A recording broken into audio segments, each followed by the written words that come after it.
Hey guys, how's it going? Alex here, and today I'm talking about Resident Evil 7, and we actually got some more information on it.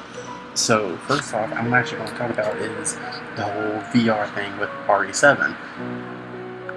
According to this article here on NeoGAF, which I will actually put in the description below if you want to read that for yourself, so I'll give credit to that. We're able to switch between VR mode and regular mode, so I'm honestly just going to assume it's basically exactly how it sounds. You know, you can either just switch, from just the regular gameplay, and then I believe right here it says if you pause the game, you can have the choice to change it to the VR mode, because there are people who do get tired, with VR, and then there are others who also get sick, but then there are also people who are just fine with it, so they can keep on going, which, understandable and all that.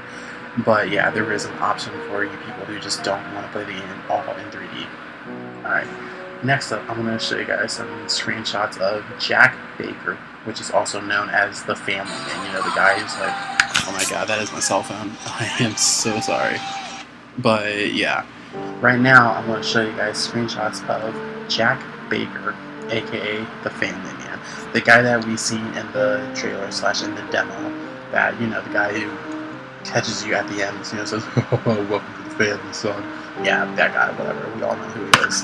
Yeah, like we can see like how his model is created and all the detail that they put into it. I mean, you can see like the hair, the wrinkles, like each individual strand of hair, the pupils, of like how they're just glazed over. I mean, actually, just looking at it right now, since his eyes are glazed over, could the character be blind?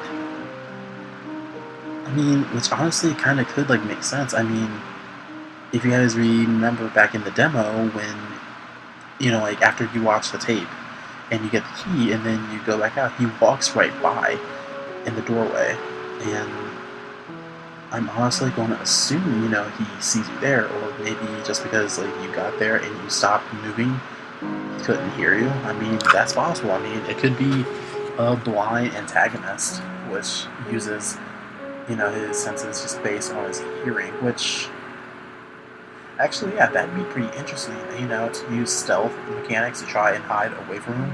Yeah, that's actually a pretty good idea, but yeah, here's just some other screenshots here and all that, so, and also they even made a shirt of it too, which I will actually pick up once it's available. Next up, I'm going to show off some of the character models here. I mean, like, these character models have a lot of detail in them. I mean, you can just see how everything here was created and all that. You can even see the clothing, the hair, the eyes, just everything. You can really tell that Capcom is taking their time trying to revamp this here and do all that.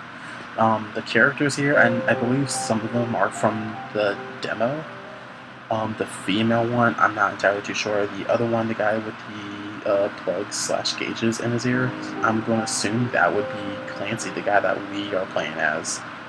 I mean, because we don't see his face or anything, but the other guys, they definitely look like the ones who were in the house with us.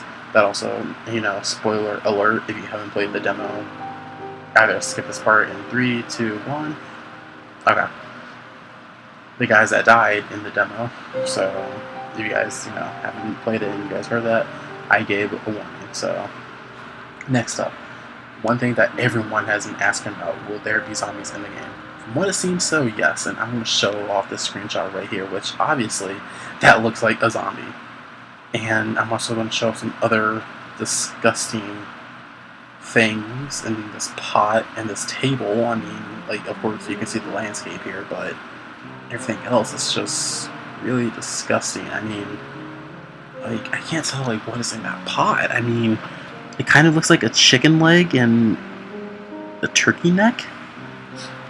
I don't know. I just keep looking at it. I'll probably do an analysis of the stuff, or probably an analysis of the trailer breakdown and whatever.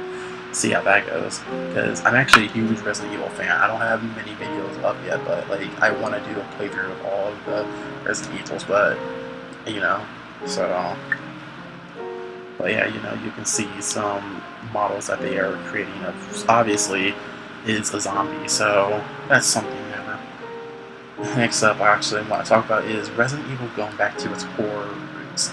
Now, I know a lot of people, including myself, we're all fans of Resident Evil, and we played the game. but it's like something was missing, and obviously, of course, it was the horror aspect of it.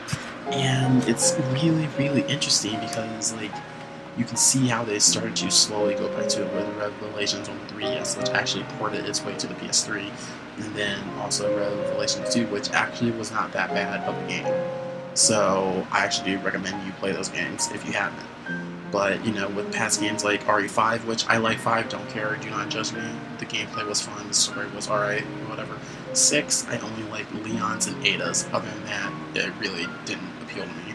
But, and as, you know, a typical fanboy, my favorite is actually number 4, but followed behind that is Code Veronica X, and then number 2. So that's something there. You know, I want to know what your guys' favorite Resident Evil game is. Let me know in the comments below.